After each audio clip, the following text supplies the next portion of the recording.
Gumanda na ang panahon sa Subic Bay, Zambales matapos masalanta ng Bagyong Goryo. May news to go si Steve Dailisan live. Steve.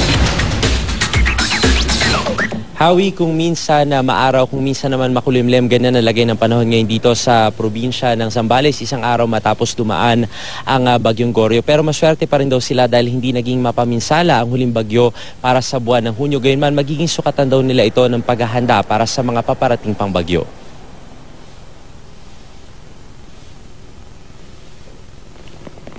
Kahapon halos mag-zero visibility dito sa Subic. Ilang puno ang nabuwal sa gilid ng kalsada. May humambalang pang puno sa gitna ng kalsada sa bayan ng San Felipe.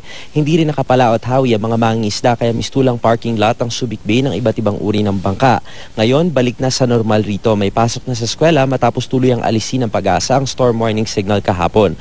Abala naman ang lokal na pamahalaan sa paghukay sa mga kanal. Sa pagbuhos kasi ng ulan kahapon na may kasamang putik sa kanal ito ng Ipon. Kailangan daw kasi hawing alisin para hindi magbara at maging dahilan ng pagbaha sakaling muling umulan.